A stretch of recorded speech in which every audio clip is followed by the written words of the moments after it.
एक तो राजीव जी बहुत बवेला मचा हुआ है कि साहब विदेश में जाके कह दिया। तो हम 21वीं शताब्दी में रह रहे हैं राजीव जी, सबको सब कुछ पता है इस देश दुनिया में। सोशल मीडिया के ज़माना है, कम्युनिकेशन रेवोल्यूशन के बीच में हम हैं, तो कौन सी बात किससे छुपी है, पहली बात। दूसरी बात ये कि कब ऐसा नहीं रहा। आप देखिए कि आज़ादी की लड़ाई का बड़ा हिस्सा विदेशों में लड़ा जा रहा था। सुभाष चंद्र बोस जी लंबे समय तक विदेश से ही अभियान चलाते रहे। खुद नरेंद्र मोदी जी, इन्होंने एक इमेज बिल्डिंग एजेंसी हायर की, एप्को वर्ल्ड वाइड नाम की। उसने इनको सलाह दी कि आप जाएं विदेशों में। पहले इन्होंने कोशिश की अमेरिका में एक सेमिनार में जाने की, अमेरिका ने इनका वीज़ा कैंसिल कर दिया। यूरोप के और इंग्लैंड के वीज़ा इनके कैंसिल हो गए, तो जापान गए, चीन गए, शायद इजराइल भी गए। तो विदेशों में, और विदेशों में जाकर मोदी जी क्या कह रहे हैं, मोदी जी ने क्या नहीं कहा विदेशों में जाके। तो ये एक बिना मतलब का एक झमेला खड़ा हुआ है, बहस है कि विदेश में जाके कह दिया, पहली बात। दूसरी बात कि देखिए राहुल गांधी के जो बातें वहाँ से निकल के आई, चाहे चैथम हाउस का हो, चाहे उनका कैम्ब्रिज में लेक्चर हो, या फिर इंडियन जर्नल एसोसिएशन के साथ उनका वार्तालाप है, दो तीन बातें उन्होंने आरएसएस को लेकर कही हैं जो बहुत इम्पॉर्टेंट है राजीव जी। एक तो ये बात जो हमारे बुद्धिजीवियों को और पत्रकारों को और तमाम विशेषज्ञों को जो इस तरीके के पैनल डिस्कशनों में आते हैं, लेख लिखते हैं अखबारों में, मैगजीनों में, या सोशल मीडिया पे इन्फ्लुएंसर्स हैं, उनको समझनी चाहिए कि राहुल गांधी बहुत साफ तरीके से एक बात कह रहे हैं कि 2004 में जैसे जब वो आए थे तो बीजेपी, कांग्रेस या बाकी विपक्षी पार्टियों के बीच आपस में चुनाव होता था। पिछले 8-9 साल में स्थिति ये हो गई है कि अब पॉलिटिकल पार्टियां चुनाव नहीं लड़ रही हैं।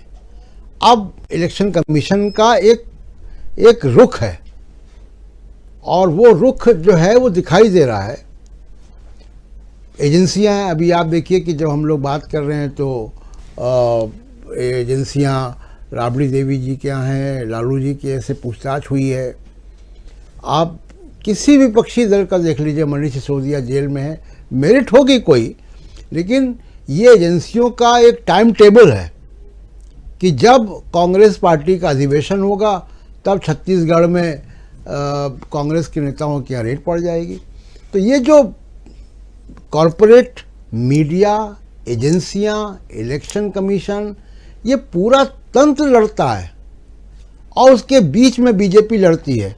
जब तक लेवल प्ले फील्ड नहीं होगी, देखिए भारत का जो चुनाव आयोग है, जो चुनाव आयोग को संविधान से मैंडेट है, वो लेवल प्ले फील्ड का है। और यही बात राहुल गांधी कह रहे हैं कि लेवल प्ले फील्ड होनी चाहिए।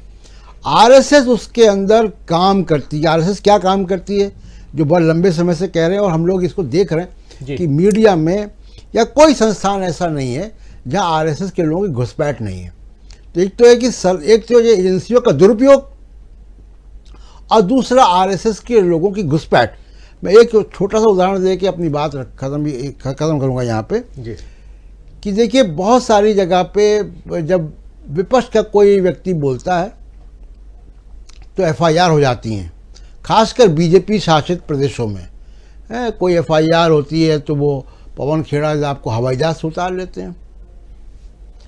लेकिन अभी तमिलनाडु में हुआ, जब ये बिहार के श्रमिकों का मामला आया और अफवाहें फैली, तो आप देखिए गिरफ्तारियां नहीं हो पा रही हैं। ऐसे ही जब कांग्रेस, जब से राजस्थान सरकार ने कुछ एफआईआर की थी, गिरफ्तारी नहीं हो पाई। ये गिरफ्तारियां क्यों नहीं हो पा रही हैं? उसका वजह वही है कि घुसपैठ है आरएसएस के लोगों की तमाम सारी सरकारी एजेंसियों में, पुलिस में, सब जगह।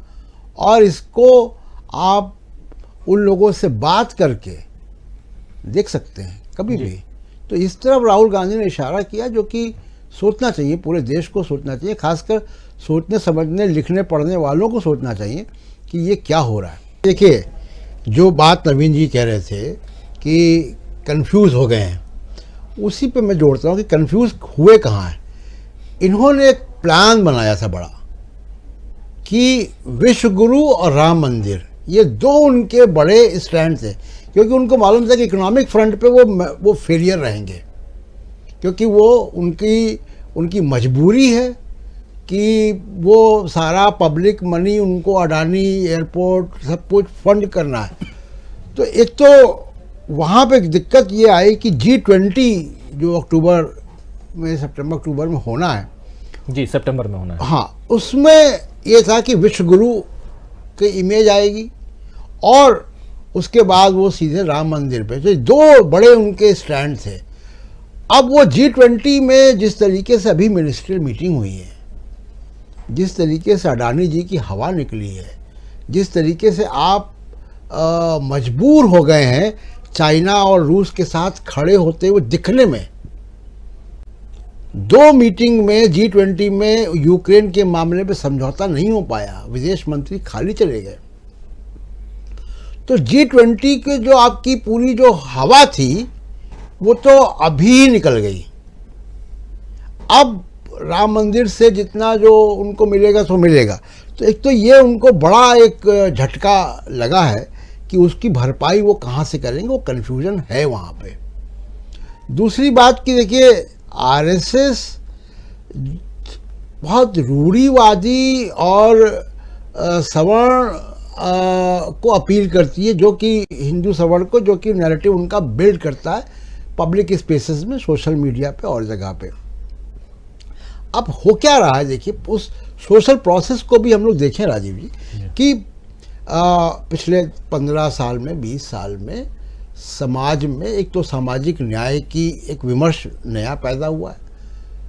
अंबेडकर किसी भी भाषा में जो लेखक हैं या लिखने वाले लोग, उसमें सबसे ज़्यादा पढ़े जाने वाले लेखक हैं आज भी। तो एक नया विमर्श पैदा हो रहा है जो समाज के हाशिए पे सैकड़ों साल से थे, वो अब आगे आए, उनके professors, lawyers, white collar jobs आ गए, उनके वो विमर्श में एक नया स्फूर्ति, नई ऊर्जा, नया थॉट लेकर आ रहे हैं। आरएसएस कभी भी रूढ़िवाद से लड़ती हुई आपको नहीं दिखाई देगी। कभी आरएसएस दहेज प्रथा का विरोध नहीं करेगी, कभी आरएसएस अंधविश्वास का विरोध नहीं करेगी, किसी भी तरह की कुरीति का, यानी वो रिफॉर्मिस्ट ऑर्गेनाइजेशन नहीं है हिंदू समाज में। तो सती प्रथा का समर्थन करेंगे बिल्कुल। तो इसलिए आरएसएस के लिए बड़ा चैलेंज है कि वो उनको अपनी रेलिवेंस भी 21st सेंचुरी में वो कैसे बना पाएंगे। इसलिए उनको कभी कभी बुलाना पड़ता है, कभी प्रणब मुखर्जी, कभी किसी को, अपनी रेलिवेंस और अपनी स्वीकार्यता बनाने के लिए। तो आरएसएस के लिए भी मुश्किलें हैं बहुत, कि वो कितना वो अपने आप को रेलिवेंट बना पाएंगे। दूसरी चीज़ देखिए, इंटरनेशनल रेलिवेंस की ज़रूरत सबको पड़ती है, मैं पहले ही बता चुका हूँ। एक तरफ तो आप रोज़ कहते हैं कि जी FDI, foreign direct investment, multinationals, ये सारा कुछ आप कर रहे हैं। तो मल्टीनेशनल्स और सब करेंगे तो बाहर के लोग जब पैसा खर्च करेंगे तो सुनेंगे भी तो कि आप क्या चल रहा है। बिल्कुल।